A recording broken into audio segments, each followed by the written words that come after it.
Jadi pagi ini kita mengundang rekan-rekan media untuk menyampaikan, sebenarnya bukan jumpa pers terus ya, kemarin Bung Mudi bilang serem banget jumpa kartunis atau jumpa kartun dalam rangka lomba kartun strip berbahasa Bali. Jadi dengan tema Mai Membahasa Bali. Ya pagi ini ada beberapa media teman-teman yang datang, mohon maaf karena kondisi PPKM sehingga banyak juga teman-teman amat datangnya.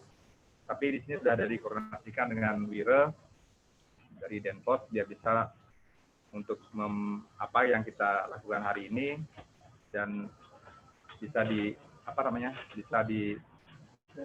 sharing dengan teman-teman lain sehingga apa yang sekalipun hanya berapa orang jamaah teknologi sekarang nggak ada hambatan untuk kita bisa mencapai target daripada lomba ini ke seluruh Indonesia seperti itu. Jadi pagi ini saya perkenalkan ada Gus Martin sebagai dewan juri, senior saya di kartun, nanti bisa menjelaskan teknis lomba dan sebagainya. Kemudian juga dari Puri Kauhan ada Gomudi juga di sini. Terima kasih banyak. Nanti ada pencegatan PPKM di Kesiman ya dan sebagainya. Kemudian ada Gung Aridi Payana dari Puri Kauhan sebagai ketua Yayasan Puri Kauhan Ubud seperti itu. Jadi mungkin dari saya sendiri sebagai anak acara, saya sangat mengapresiasi sekali bagaimana rekan-rekan dari tim Puri Kauhan Ubud menginisiasi terjadinya lomba kartun strip berbahasa Bali ini. Jadi saya kemarin sempat ngobrol dengan Mode juga Xiaoming juga minggu lalu ya. Dan sangat apresiasikan sekali karena dalam kondisi sekarang ini apa yang disebut dengan ketegangan terjadi dan karena kondisi COVID ini kita sangat butuh sekali hal-hal yang bersifat humor dan membangkitkan rasa Bali kita, dan tiba-tiba ada istilah Mai Membahasa Bali.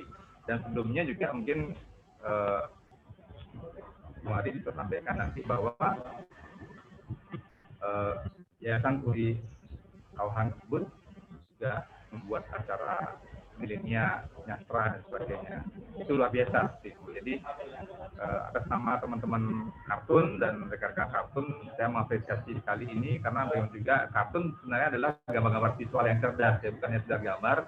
Penyampaian kartun pada tahap sekarang sangat tepat untuk diinisiasikan sebagai sebuah wujud daripada kreativitas anak-anak yang notabene harus tinggal di rumah dalam bekerja itu. Jadi untuk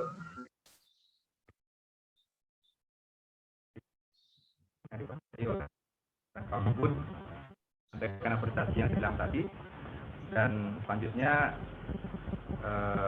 saya ke Jakarta ke Agung Aridi Payana biar bisa menjelaskan kepada teman media seperti apa tujuan daripada Yayasan Kauhan Ubud. Mungkin dijelaskan juga Yayasan Ubud berdirinya kapan dan concernnya terhadap acara-acara seperti Membahasa Bali, Nyastra Bali, itu mungkin bisa dijelaskan dengan teman media mumpung lagi kumpul di sini.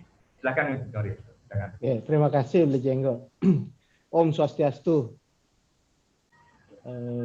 Pertama-tama saya ucapkan terima kasih atas kehadiran teman-teman media pada acara pagi hari ini.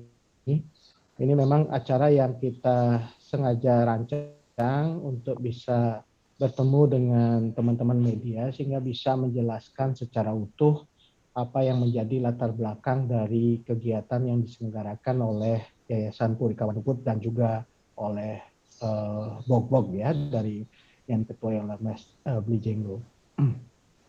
Sebelum itu saya ingin memperkenalkan terlebih dahulu Yayasan Puri Kauhan Ubud. Ini sebuah yayasan yang kami dirikan di keluarga Puri Kauhan Ubud, sebuah puri di bagian dari puri-puri yang ada di Ubud gitu ya, di jantung kota Ubud.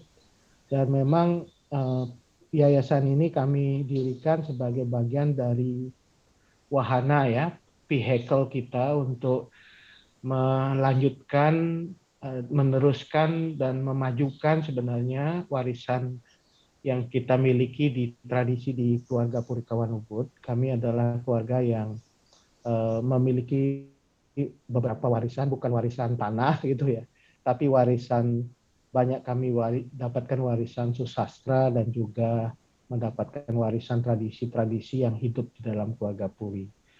Dan memang kami sengaja menjadi bagian dari pendekatan pemajuan kebudayaan melalui keluarga. Karena kami ingin strategi pelestarian dan pemajuan kebudayaan Bali itu tidak hanya berbasis pada desa adat atau subak atau dadil. Sekarang ini harus mulai kita dukung satu model pelestarian dan pemajuan kebudayaan itu melalui keluarga. Karena saya yakin keluarga-keluarga di Bali Puriki yang ada di Bali, baik itu di Puri, di Griyo, atau di Jero Suang-Suang itu memiliki warisan tradisi. Setidaknya bukan hanya tradisi lontar, tetapi juga ada tradisi seni, tari, begitu. Ada punya tradisi arsitektur, tradisi kuliner, tradisi apa namanya yang terkait dengan pusaka, misalnya keris. Masing-masing keluarga di Bali itu punya warisan seperti itu. Dan oleh karena itu pendekatan yang kita ingin dorong di keluarga Purikawan Ubud ini adalah sebuah upaya konservasi dan pemajuan kebudayaan berbasis keluarga. Itu satu yang ingin saya sampaikan kepada teman-teman. Nah, dalam 3 tahun terakhir ini, mulai tahun 2017-2018, kami lebih fokus untuk konservasi. Konservasi itu yang kami lakukan adalah melakukan perawatan terhadap lontar-lontar, ada 82 lontar yang kami miliki di keluarga Purikawan. Itu kami konservasi dengan melibatkan para penyuluh bahasa Bali. Sekarang ini kita beruntung di Bali ini ada penyuluh bahasa Bali yang ada di setiap kecamatan, itu kami ajak untuk membantu konservasi lontar-lontar yang ada di Puri. Nah, setelah itu kami bergerak dari konservasi itu ke digitalisasi. Jadi digitalisasi itu kami lakukan karena melihat bahwa di era sekarang ini pemajuan kebudayaan itu harus berbasiskan pada teknologi dan juga bisa diketahui oleh generasi kekinian, gitulah kurang lebih. Jadi oleh karena itu kami mengadopsi teknologi yang sekarang ini ada, kemudian kita gunakan untuk merawat dan menyebarkan apa yang sudah kami miliki itu. Nah, digitalisasi itu salah satunya adalah dengan cara digitalisasi lontar, dan kami unggah di website Purikawan Ubud. Jadi kalau teman-teman media ingin tahu, itu ada website www.purikawanubud.org www.purikawanubud.org. Itu website yang sudah kami launching, yang dulunya di-launching oleh Dirjen Kebudayaan sekitar 3 tahun yang lalu. Di dalam website itu ada juga lontar-lontar yang sudah kami konservasi dan juga digitalisasi. Nah, cuman kita menggunakan semacam aturan copyright lah.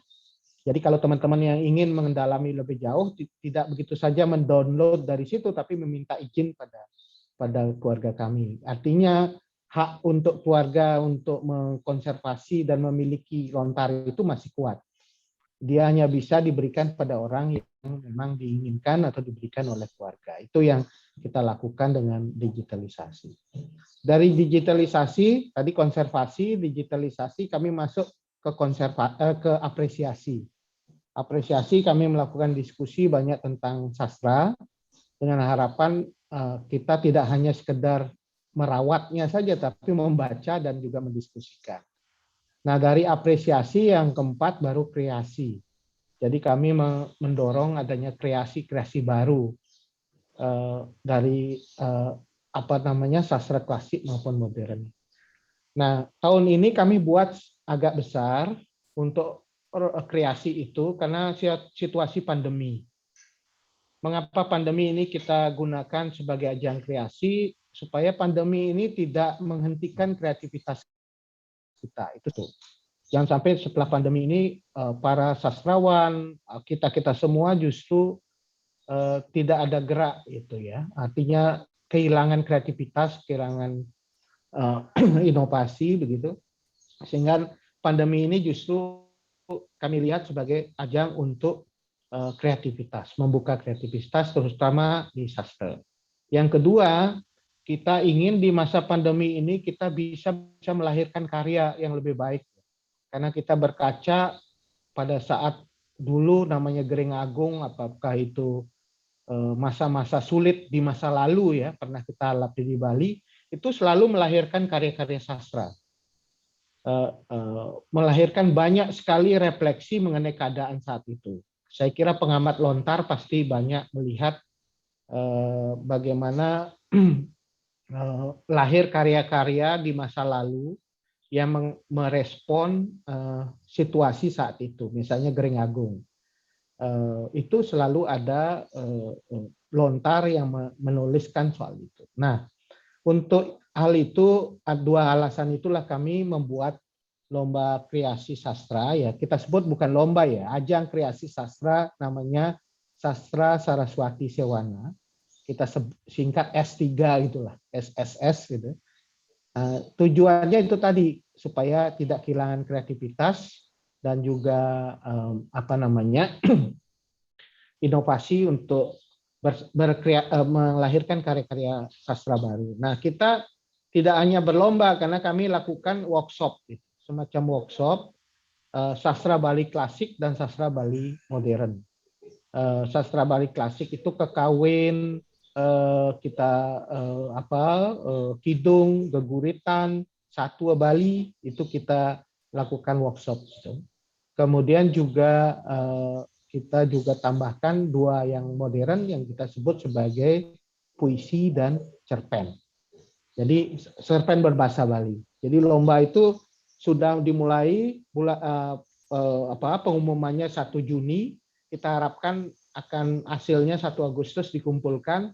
Dan itu nanti ada dewan juri yang kemudian menilai dan akhirnya kita akan umumkan 17 Agustus dan diserahkan hadiahnya pada tanggal 28 Agustus. Jadi lomba itu sudah banyak sekali yang berminat untuk ikut workshop dan kemudian menyerahkan karya sudah beberapa, terutama sastra Bali modern.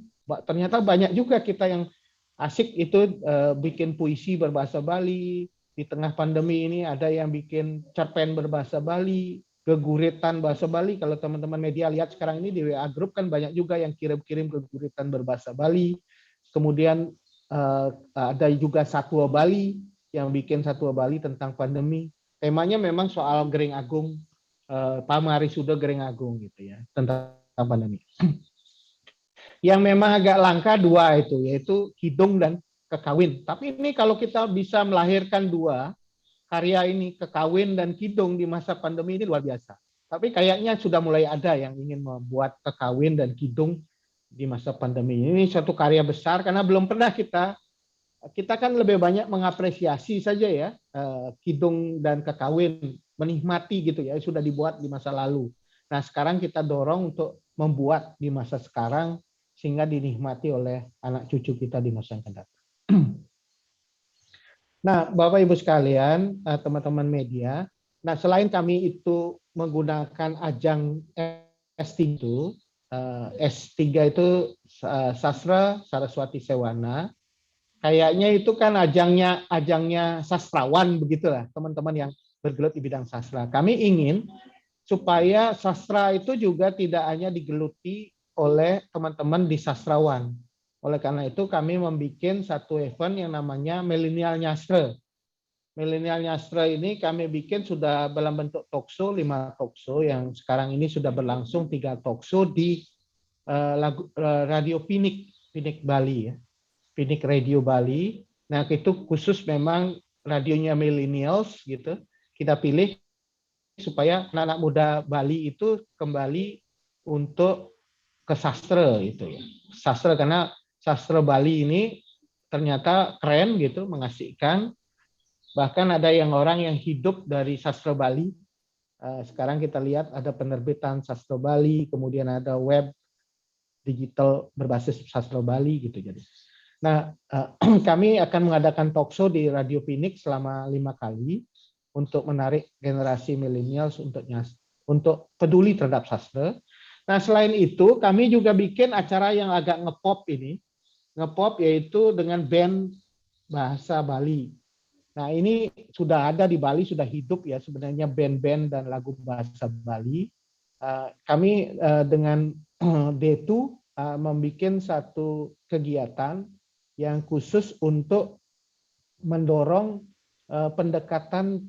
Ini kan teman-teman pasti tahu ada 3 fondasi budaya Bali, yaitu sastra, bahasa, dan aksara. Aksara, sastra, dan bahasa.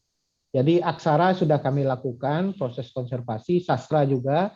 Nah sekarang bahasa, berbahasa Bali. Nah berbahasa Bali ini kami undang D2 dengan teman-teman untuk bikin ajakan untuk berbahasa Bali, karena kita tahu sekarang ini ada semacam krisis gitulah, krisis untuk berbahasa Bali. Kita aja sekarang lebih suka menggunakan bahasa Indonesia gitu dalam pergaulan. Itu satu, lebih banyak orang menggunakan bahasa Indonesia dalam interaksinya dibandingkan bahasa Bali. Mengapa itu terjadi? Itu banyak faktor itu. Salah satunya mungkin karena ada bahasa Bali halus, bahasa Bali madya, bahasa Bali kasar. Jadi unggah-ungguh itu yang kemudian menyulitkan mungkin bagi generasi sekarang, dan sekarang lebih suka orang menggunakan bahasa pergaulan, bahasa Indonesia. Yang kedua itu juga dialek-dialek lokal ini mulai hilang gitu ya. Saya gembira kemarin dengar satu YouTube yang membangkitkan kembali dialek-dialek berbahasa Bali. Misalnya di Pedawo itu beda sekali dengan di Gianyar, yang ada di Klungkung, Tabanan, Buleleng, Negara, itu beda-beda dialeknya. Sehingga kita perlu mendorong supaya sebenarnya orang bisa kembali mengingat dialek-dialeknya lokalnya. Sehingga tidak terstandar semua bahasa Bali harus sama gitu. Padahal kita punya keragaman dialek di setiap daerah gitu. Saya yakin teman-teman yang berasal dari berbagai daerah punya dialek yang menarik gitu dari daerahnya masing-masing, tapi saya sayang sekali kalau dialek itu hilang karena standarisasi berbahasa Bali. Oleh karena itu ada 2 kegiatan yang kami dorong. Satu untuk lebih populer melalui band, yang kedua adalah melalui kartun ini. Nah ini dengan Beli Jenggo kita bekerja sama. Tema besarnya Mai Mabasa Bali. Mai Mabasa Bali itu tadi konteksnya adalah supaya satu kita merayakan kembali berbahasa Bali, merdeka berbahasa Bali gitu. Karena nanti kita akan lakukan acara Merdeka Berbahasa Bali ini pada tanggal 17 Agustus penyerahan hadiahnya. Jadi intinya begini teman-teman, Mai Mabasa Bali karena latar belakang tadi 2 hal yang saya sampaikan, dan kita mempunyai pendekatan yang lebih populer. Bahkan tadi yang disebutkan Beli Jenggo itu kita tampilkan dalam bentuk humor. Karena sekarang ini kita situasi 1,5 tahun pandemi ini harus diselingi dengan humor. Kalau tidak ini kita stres semua, bahkan banyak yang saya nggak tahu tingkat bunuh dirinya kenapa ini terlalu tinggi sekarang di Bali. Banyak orang yang bunuh diri sekarang ini karena kesulitan ekonomi, karena kesulitan macam-macam. Ini perlu dilihat oleh teman-teman. Kita perlu hadapi ini dengan humor, tetapi juga kita perlu otokritik. Tadi Beli Jenggo mengatakan bahwa ini tidak hanya menampilkan humor, tapi otokritik terhadap orang Bali. Otokritik terhadap orang Bali ketika dia berbahasa Bali. Nah ini yang kita bisa akan lombakan dalam kartun ini.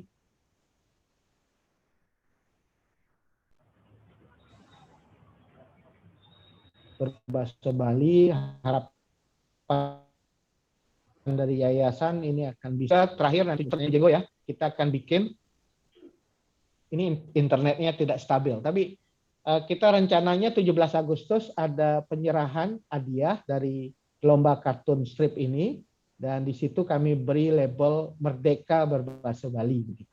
Nah, mudah-mudahan ini bisa mendorong kreativitas dan juga mendorong millennials Bali, anak-anak muda Bali, dan kita semua berbahasa Bali. Saya kira itu.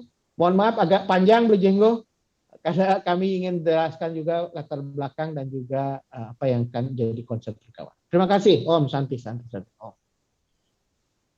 Oke, terima kasih Jung. Untuk biar masih dalam ingatan, sebelum yang sampaikan ke Gus Martin, mungkin ada baiknya teman-teman media ada pertanyaan langsung ke Jung Ari. Dan bisa dijelaskan juga ya siapa mungkin apa yang dimaksud oleh Bung Adi Payana mungkin belum jelas dari teman-teman media. Mudah-mudahan yang mau bertanya di sini silakan. Karena menarik sekali ini Puri Kawan Ubud di daerah pusat pariwisata justru membangkitkan keindahan Bali ya. Silakan mungkin senior Demun Setiano.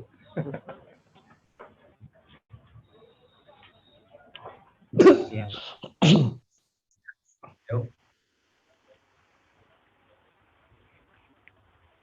Terlihat. Kedengeran? Kedengaran Gus Haji. Laris.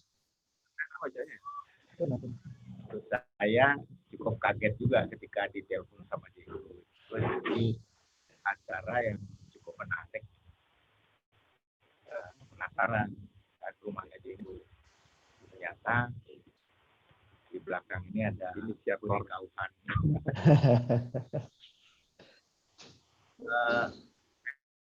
Ini yang memang mengumpulkan dokumentasi karya-karya kaki yang salah satu gagoritan yang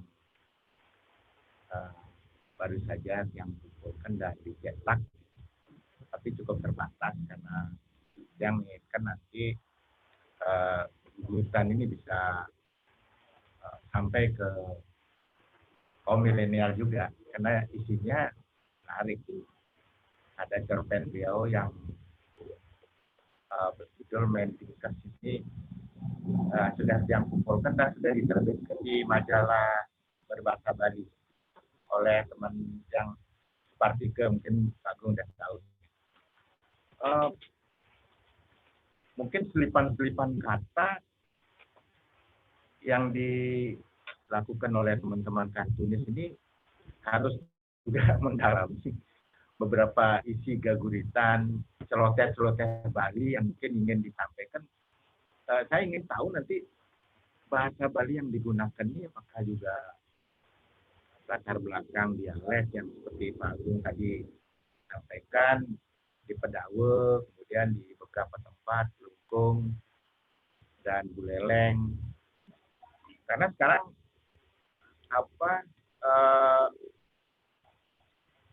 ini selebgram Bali banyak sekarang yang memakai bahasa logat Bali, logat Buleleng yang selebgram kasar, tapi cukup menarik perhatian. Nah, apakah juga diperkenankan lagi? Mungkin pandangan dari Pak Agung nih, selipan-selipan bahasa yang cukup kasar yang dikartunkan mungkin menarik juga. Tidak harus dengan bahasa halus misalnya. Mungkin itu saja dulu Pak Agung, terima kasih. Oke, terima kasih Gus Anom. Nanti mungkin Mas Belijenggo dan Gus Martin menyampaikan detailnya, nggih. Tapi intinya begini, kami ingin mendorong ekspresi berbahasa itu terbuka dulu. Berekspresi tanpa harus bahasa halus, tetapi yang penting berbahasa Bali, begitu. Berbahasa Bali. Walaupun tentu kita harus lihat, karena ini konteksnya kartun, itu tentu berdasarkan bahasa yang digunakan dalam konteks kartun itu. Misalnya dalam pergaulan, ya memang harus dalam bahasa pergaulan yang sehari-hari mereka gunakan. Nah, itu saya kira satu yang penting sekali kita dorong, yaitu ekspresi berbahasa Balinya dibuka dulu. Termasuk apakah dia sehari-hari menggunakan bahasa seperti di Buleleng, itu kita buka. Nah, tanpa harus ada standar harus berbahasa halus, begitu tidak. Nah, tentu kalau cerita kartun itu berbicara dengan orang Sulingge gitu ya harus ada konteksnya, ada ceritanya gitu loh. Masa berbahasa dengan Sulingge berbahasa kasar kan nggak mungkin ya. Nah, jadi mungkin kita harus mulai menempatkan, karena ini kartun strip itu kan menarik karena dia cerita, dan cerita. Nah, oleh karena itu yang pertama kami ingin dorong sebenarnya kebebasan atau kemerdekaan berekspresi berbahasa Bali, sehingga dia menyukai bahasa ibunya, karena bahasa Bali itu bahasa ibunya, dan tentu kita tahu di dalam bahasa ibu itu juga ada keragaman. Itu aja yang ingin Tiang sampaikan, Gus Anom. Intinya kebebasan mengekspresikan berbahasa Bali. Nanti Beli Jenggo dan Gus Martin mungkin akan menjelaskan lagi apa yang beliau sudah rancang. Silakan. Ya, masalah pertanyaan yang tadi itu mungkin Gus Martin jelaskan nanti. Tapi sebelumnya mungkin teman media yang lainnya bisa dari ini bisa menyampaikan, karena susah ketemu Jung Aris soalnya dengan ide-ide yang cemerlang akhir-akhir ini luar biasa. Nanti mudah-mudahan ada teman lain yang ingin bertanya, tapi tetap jadi seputaran tentang konteks berbahasa Bali ini, jangan dalam konteks negara.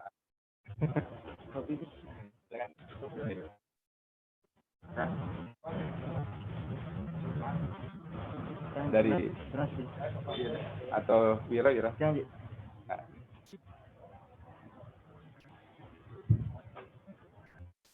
Selamat pagi. Selamat pagi. Iya. Dari Denpos tuh.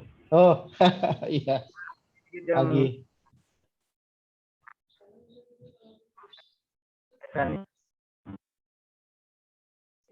Mungkin sinyalnya agak buruk ya, yang belum dengar.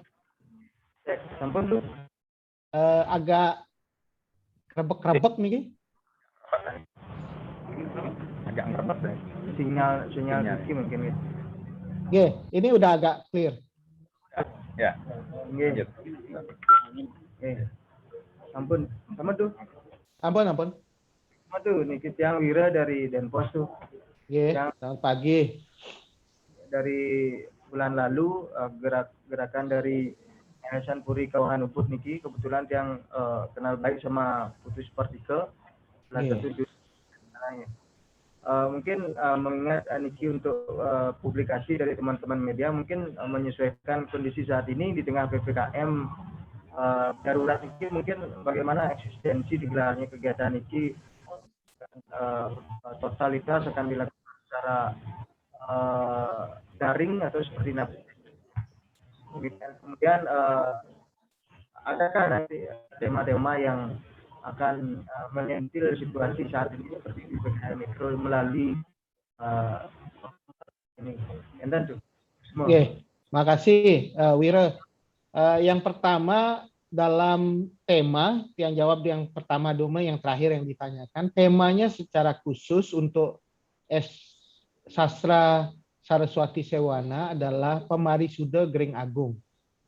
Jadi kita merespon pandemi yang untuk sastra ya, lomba sastra S3 ini ke Pemarisuda Gering Agung. Kita merespon situasi pandemi yang kita hadapi sehingga bisa dilahirkan karya sastra Bali klasik dan sastra Bali modern terkait dengan tema itu.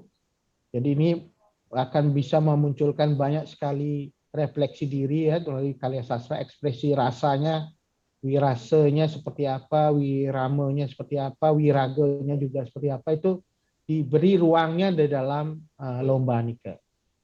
Nah, intinya temanya merespon pandemi untuk S3. Tapi untuk band dan juga sekarang ini kita bicara kartun strip yang dirancang bersama Beli Jenggo ini adalah Maimo Bahasa Bali. Jadi temanya agak berbeda, tetapi yang satu lebih ke sastra, yang satu lebih ajakan menggunakan bahasa Bali sebagai bahasa ibu. Nah, karena apa? Karena 3 hal yang penting dalam budaya Bali itu sastra, bahasa, dan aksara. Ini yang 3 ini yang kita ingin dorong di Bali. Aksara, bahasa, dan sastra. Nah, mengenai bagaimana kita melakukan kreativitas di ajang pandemi ini, kita melakukan secara hybrid. Ya. Hybrid ini kita lakukan secara offline dan online. Misalnya untuk workshop ya, kita pernah menggelar workshop Sastra Saraswati Sewana, itu kita lakukan hybrid. Satu pemberi narasumber workshopnya di studio, tapi pendengarnya ada di lewat online, lewat Zoom meeting. Itu sekitar 200-300 orang ikut workshop selama 3 jam tentang sastra Bali dilakukan secara online. Jadi sebenarnya kita punya metode sebenarnya mungkin dengan teknologi sekarang ini bisa justru melakukan kegiatan kreatif berbasis online. Nah, itu yang kita lakukan pertama melalui workshopnya. Kemudian dalam lomba-lomba sastranya, pengiriman sastranya, dan lain-lain juga kita lakukan secara online. Jadi bisa melihat di website Purikawan Ubud dan lain-lain. Dan talkshow-nya pun kita bikin talkshow yang basisnya online. Dan hari ini kita konferensi pers ya hybrid ini. Ada yang di tempat, ada yang mendengar di luar. Nanti kita juga akan sampaikan ini keluar ya ke lewat YouTube Purikawan Ubud TV. Nah, selain itu, dalam penyerahan hadiah juga kita nanti hybrid juga. Ada yang kita offline, tentu saja offline itu harus berdasarkan protokol kesehatan. Kita pastikan nanti waktu penyerahan hadiah di offline itu dan pengumuman itu pasti akan ada caranya dengan napi protokol kesehatan. Nah, secara online, hybrid ini banyak tantangan, bahkan kita buat pementasan virtual nanti dalam acara penyerahan hadiah. Jadi teman-teman mungkin pesta seni Bali juga hybrid kan. Nah, sekarang justru ini jadi satu challenge baru bagaimana membuat sebuah acara yang menarik tapi dilakukan secara hybrid. Nah, Niki kira-kira akan kita lakukan dengan cara ini ke Wira. Itu kurang lebih responnya. Yeah. Oke, terima kasih Wira, terima kasih Jung. Sebelumnya, sebelum saya menyampaikan, Gus Martin saya sampaikan untuk menyampaikan kriteria penjurian persyaratan. Mungkin ada baiknya karena Gus Martin juga ya orang sastra juga, orang teater juga, mungkin di luar penjurian yang sampaikan Gus Martin untuk mungkin ada beri masukan kepada Jung karena dari kemarin ingin sudah ketemu. Siap, pasti Niki. Gus Martin. Sudah ketemu aja sama Gus Martin. Ada lagi ya pertanyaan ya? Ada? Cukup. Ya, katanya sudah lomba tuh. Ada pertanyaan? Cukup. Nih. Jadi wartawan sudah cukup jelas ke. Suk semua sarang sami. Makin belum selesai nih. Gus Martin menyampaikan ketika lomba mungkin ada masukan dari apa yang ada karena kemarin itu dengar namanya Jung semangat sekali beliau. Sukses Gus Martin. Pak Jung. Salam kenal mungkin. Namanya sudah sering saya dengar dari kakak. Kali sebagai peminatan ya pelaksanaan ya beberapa yang baca. Sekarang saya kemudian setelah mendengar dari paparan dari Pak Bob tentang Purikawan Ubud ini, nah terkait dengan program pemerintah dan kita semua adanya undang-undang kemajuan kebudayaan itu, peran Purikawan Ubud ternyata artinya Purikawan Ubud mau mengambil peran ini kan sangat apresiatif ini, karena semakin banyak lembaga-lembaga atau apapun namanya itu komunitas yang ikut mengambil peran ini akan semakin semarak lah. Apalagi ke depan ini kita menghadapi era generasi milenial yang luar biasa. Kadang-kadang pikiran itu sudah cukup dari kita ya. Bagaimana kita menangkap sekarang mereka termasuk di dalam berbahasa Bali. Jadi sangat luar biasa. Mudah-mudahan ke depan Purikawan Ubud ini semakin banyak memberikan dukungan support kepada kartun di Bali ya.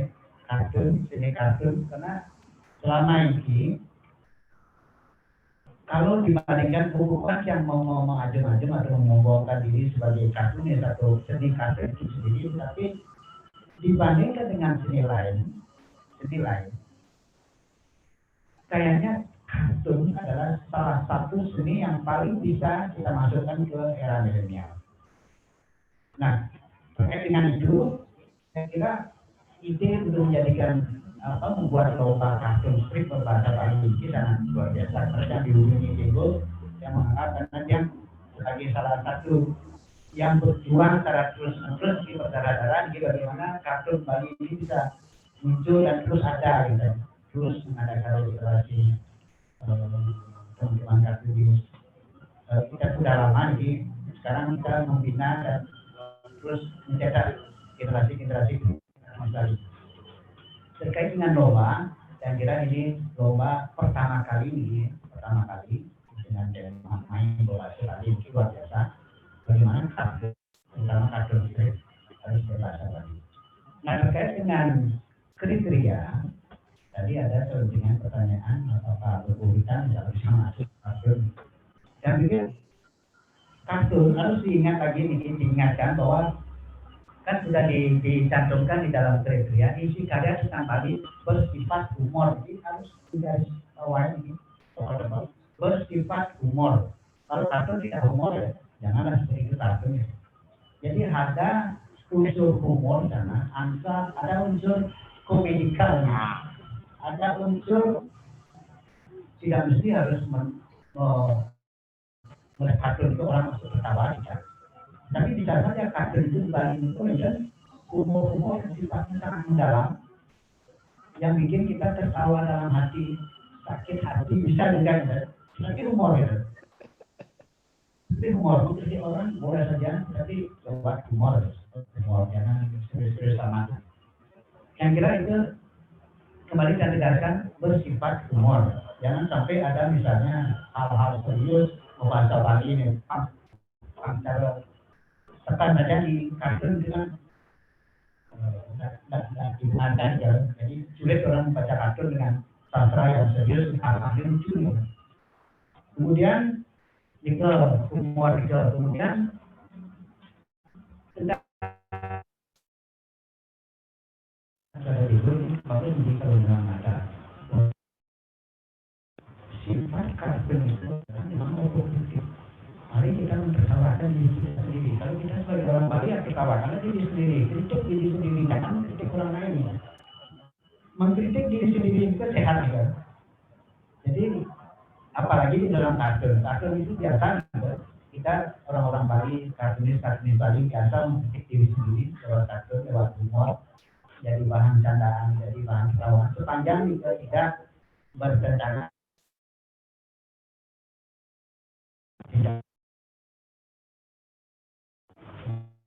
tidak memprovokasi orang berbuat jahat, tidak ada boleh saja kita bersenang-senang saja lewat kartun dengan isi yang kita harapkan mendalam. Nah, kita bahasa Bali yang digunakan dalam kartun tidak usah terlalu berat. Kalau di dalam sastra kan ada tingkatan-tingkatan kesulitan di dalam sastra. Orang harus membaca berkali-kali, harus punya wawasan khusus membaca.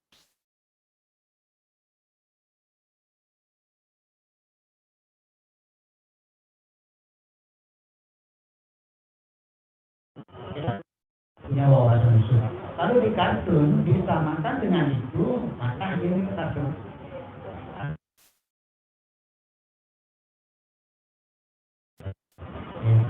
Boleh memakai logat atau dialek atau apapun di Bali, karena kalau dari disebutkan banyak sekali kita punya dialek logat di Bali, gaya bahasanya, padahal maksudnya tidak kasar, misalnya yang bahasanya kasar, tapi maksudnya tidak kasar, luarnya seperti itu. Ini bahasa pergaulan itu bukan berarti kucing itu anjing atau jelek itu tidak, karena seperti perasaan bahasa pergaulan yang kita akomodir di dalam seni kartun. Jadi tidak mesti harus bahasanya sulit. bahasa keseharian yang mudah dipahami.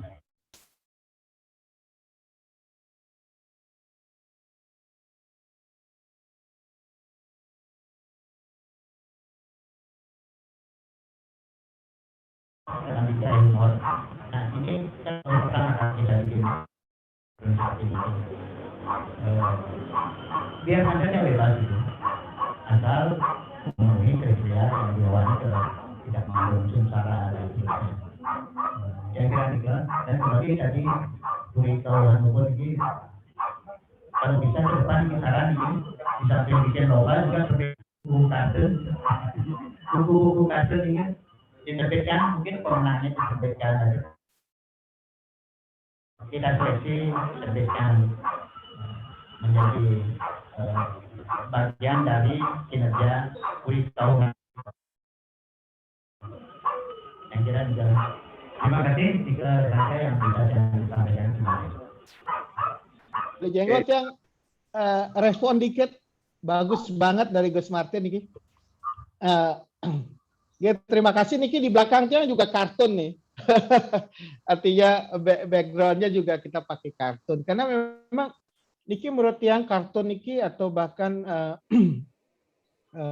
kita tahu lah banyak sekali di Indonesia kita memerlukan penyampaian sesuatu secara humor kan loh. Kita lihat dulu Gus Dur nih kan waktu jadi presiden kan luar biasa sebenarnya kan. Menyampaikan pesan tetapi menyampaikan kritik tetapi dengan humor yang tinggi gitu. Itu suatu hal yang cara berkomunikasi yang kita sekarang ini perlu bangkitkan kembali. Kan banyak yang baperan itu Gus Martin makin baper, bawa-bawa perasaan, jadi cepat sekali sensitif tersinggung gitu. Karena bahasa yang dipakai adalah bahasa yang tidak humor gitu kan, bahasanya bahasa ya makin komunikasi kita kan model komunikasi yang post-truth gitu, yang model-model makin justru membuat sakit hati, kekecewaan, dan kemudian justru memunculkan kemarahan gitu. Nah, humor jadi sesuatu yang penting sekali sekarang ini di era komunikasi yang justru digital dan juga millennials ini, karena komunikasinya lebih punya orang humor nih kan ada perasaan ya kritik tetapi tidak mau buat tersinggung gitu loh. Itu menurut saya yang cara komunikasi yang luar biasa, dan yang sangat banyak belajar dari Jenggo kemarin waktu yang nulis buku Globalism itu kan globalism gitu. Itu gak kepikir begitu ya. Oh ini secara mudah orang kartunis melihat fenomena itu secara luar biasa ya, dengan simbol-simbol kartunnya. Orang kepura naik sepeda bawa HP begitu atau itu luar biasa. Nah, saya setuju mungkin kartun ini yang dalam lomba ini tidak sekedar kartun, tapi kartun dengan humor. Itu satu. Yang kedua, kartun yang berisi autokritik. Karena mengkritik melalui kartun ini nggak ada yang tersinggung. Justru mentertawakan diri itu terjadi. Nah, Niki sama dengan spirit Mulat Sariro yang perlu kita dorong di Bali. Pada masa pandemi Niki harusnya kita banyak Mulat Sariro, refleksi diri. Kadang-kadang sesuatu paradoks terjadi, kita maunya A tetapi kenyataannya kita lakukan B. Kan banyak begitu kan, kita mentertawakan sesuatu yang terjadi di sekitar kita yang seolah-olah ini perlu direnungkan, Nagos yang konsisten ya sebenarnya gitu, atau tidak sesuai dengan yang kita satyo, dengan pikirkan, dengan yang kenyataan, karena kita bisa lihat gambaran itu melalui kartun tanpa orang tersinggung. Jadi yang saya setuju dengan Beli Jenggo dan Gus Martin, bahwa lomba niki tidak hanya untuk humor, tapi untuk kritik kepada Bali. Nah, untuk kritiknya itu pun tentang berbahasa Bali. Dan bahasa niki yang setuju juga yang juga sampaikan tadi, bahasa pergaulan lah. Jangan terlalu memikirkan kesulitan, kengken kayak sadar ningali bahasa nih. bahasa halus. Nah, pakai aja yang bahasa yang dilakukan sehari-hari. Mungkin ada seperti Beli Jenggo katakan istilah-istilah yang belum dikenal di bahasa Bali, kita bisa gunakan dulu. Nanti urusan nanti kesepakatan apakah itu diadopsi bahasa Bali kan lain. Seperti contohnya Jenggo kemarin kan kafe, kan terjemahan kafe dalam bahasa Bali, itu kan, atau COVID, kan terjemahan COVID dalam bahasa Bali. Itu kan belum ada kesepakatan, tapi kita pakai aja dulu istilah-istilah yang baru dari luar, kita adaptasi kan untuk gunakan istilah Bali. Bahkan banyak kita sudah mengadaptasi dari luar sebenarnya bahasa Bali, karena mencerminkan orang Bali itu terbuka gitu. Di masa lalu kan interaksi orang Bali dengan dunia luar kan sudah terjadi, termasuk dengan Tiongkok, dengan Champa, Kamboja, Jawa, semua terserap di dalam bahasa Bali sehingga kita menjadi kaya bahasa, termasuk dari bahasa Inggris, bahasa Belanda itu beberapa sudah kita ambil dalam istilah bahasa Bali, dianggap sebagai bahasa Bali. Nah ini yang setuju tadi bahwa ini dipakai untuk bahasa pergaulan. Nggih, ampura punika wonten dumun responnya. Terima kasih niki Gus Martin. Niki tedon lagi yang sesepuh kartun Bali Jenggo. Yang dengar dulu Pak Karo juga ya, yang katanya nanti jurinya juga sesepuh ini turun gunung lagi. Matur suksema ini bisa mengapresiasi karya-karya baru yang akan dilahirkan. Oke, suksema. Oke, terima kasih.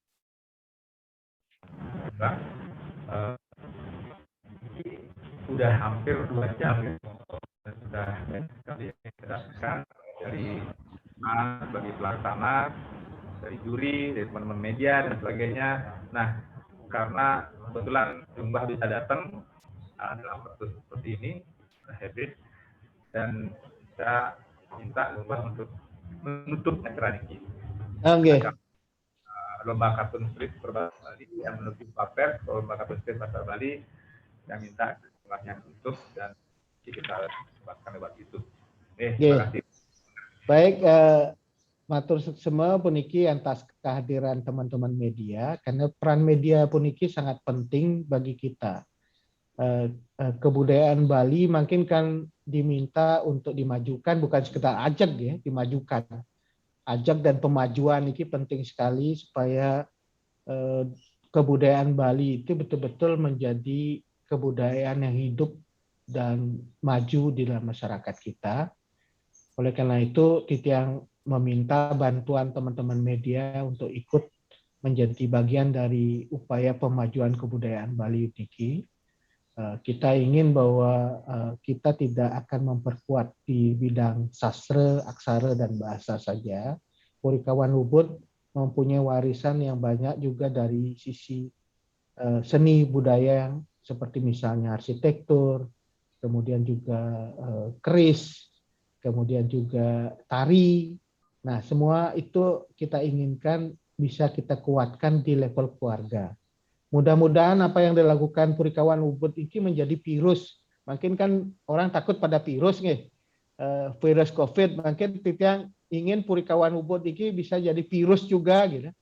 Menularkan virus ke puri-puri yang lain, kepada geria-geria yang lain, kepada keluarga-keluarga yang lain di Bali supaya satu ikut mengkonservasi dan memajukan warisan heritage harta karun keluarga kita, karena yang kira sekarang kita punya banyak sekali harta karun yang tersimpan, mungkin harta karun tipis sama tanah aja, tapi harta karun susastra dan juga kebudayaan di masing-masing keluarga. Itu yang harus kita gali bersama-sama dan buka untuk kesejahteraan dan kemajuan Bali.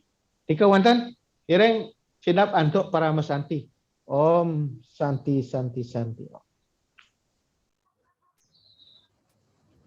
Ya, buat teman-teman media yang pulang dulu, kita makan siang bersama.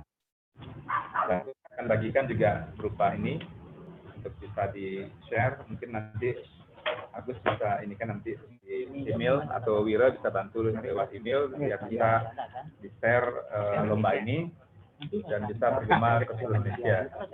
Jadi silakan rekan-rekan memesan makanan atau kalau mau yang mau bawa pulang silakan juga dibungkus.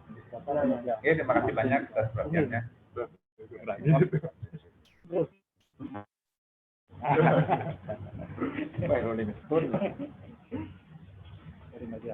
Dokumen lihat milenial kayak Olington ya.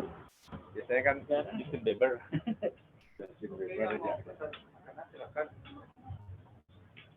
Mas, di sini katanya signature yang enak katanya alasan atau apa silakan.